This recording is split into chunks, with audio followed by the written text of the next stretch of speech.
Evening, everybody. So it's a bedtime reading tonight of Walking on Cinders. We're going to be reading. No, that's not the price of the book. Don't worry, it's just a bookmark that I use. It's close to the price, I suppose.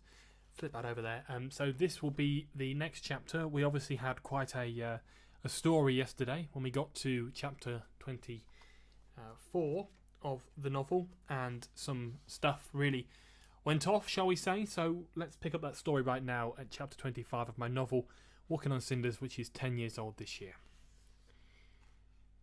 It didn't sink in at first. It had not happened, and Chris would not listen to all those around him. There were strangers shouting in voices that he could not understand, lost on the wind. Events had unfolded right before his eyes. He had seen the men turn on each other, and that first horrible crack of a gun.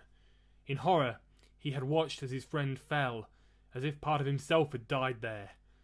It appeared few reformed soldiers remained, but still they couldn't leave Thomas out there, and his body would surely be blown to pieces if they did. His friend deserved to be laid to rest with dignity, at home. Chris would make sure it happened. So it was in that split second that he made his decision, and at that moment he knew exactly what to do. Checking from the left flank that the enemy were not advancing, he lifted his head above the cover of the parapet and moved to the front of their blockade. Behind him, united comrades were calling him back, shouting that it was far too dangerous. But Chris blocked out their cries. Nothing was going to stop him. It was no man's land now, and he had only one chance. Keeping his eyes fixed straight ahead and looking from soldier to soldier, Chris Aston secured his helmet and tightened the zip on his camouflage jacket.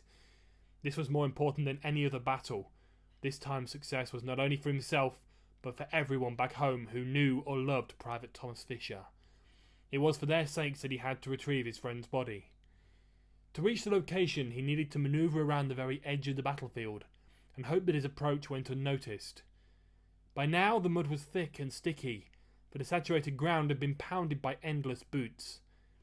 It made things that bit harder, slowing him down and causing him to be very wary of everything around him. He watched as 3 united soldiers passed him to the left, and one shouted for them to turn and approach the enemy. For a moment Chris hesitated, wondering if he recognised one of them, but it was only a second glance, and thinking about it for too long would hinder his already slow progress. Before him, on the opposite side of the field, were the beautiful mountains of the Chain de Pews, their very summits reaching for the sky, and for a moment he wondered how death and destruction could centre itself in such a breathtakingly beautiful landscape as this. Now he was moving forwards again, racing towards the end of the battlefield.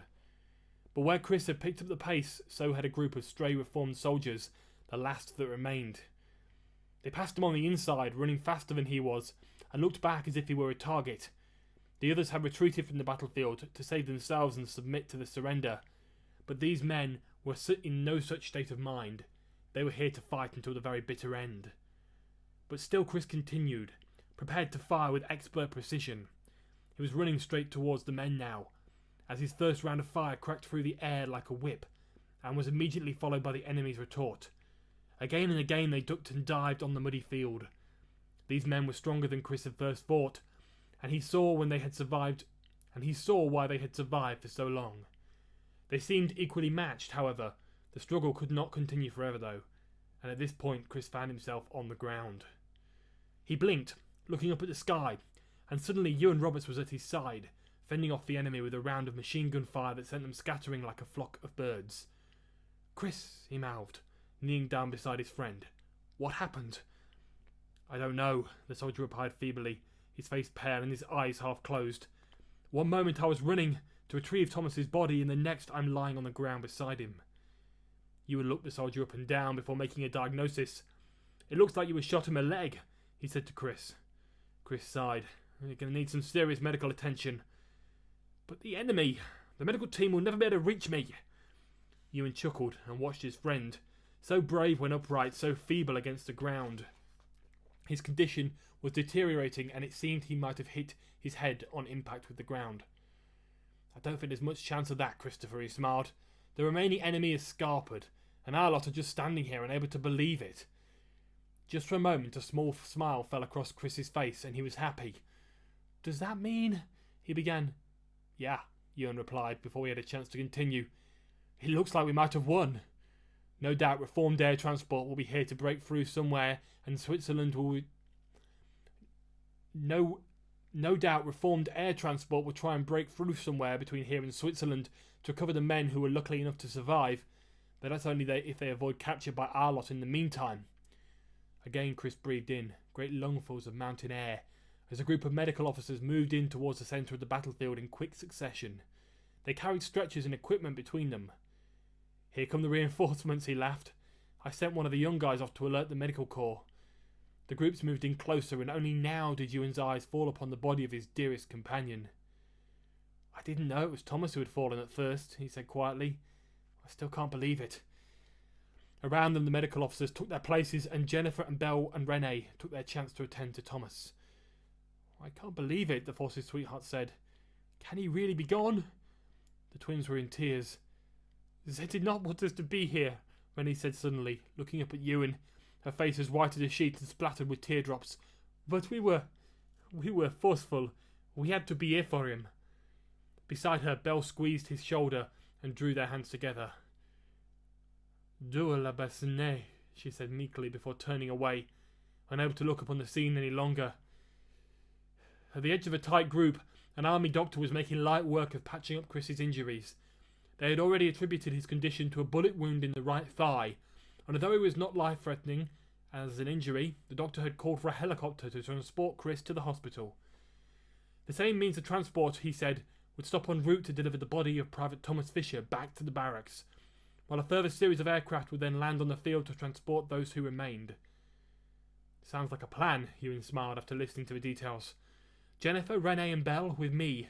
We have to mobilise these men in order to give the helicopter somewhere to land. Quickly he drew his arm in, gesturing towards the other soldiers who were standing in the groups all across the battlefield. And immediately they got to work, splitting up to reassure the men that they were safe.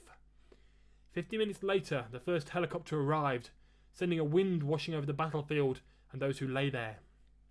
It landed in the mud, and slowly the whirring blades came to a stop, as Chris was carried on with his stretcher towards the sliding door of the craft. Ewan followed them, before heading to the cockpit to speak with the pilots, who assured him that another aircraft would be on its way. And then it was off again. Ewan, Jennifer and the twins watched it go, following its route until it disappeared from sight, a black dot on the horizon. Then they walked together to the edge of the forest and sat down on a log, settling down to wait until it was their turn to leave the field and the beautiful mountains of the Chain de Peuse. That's chapter 25 of my novel, Walking on Cinders. Tomorrow, hopefully at 6 p.m, I'll be back to read chapter 26.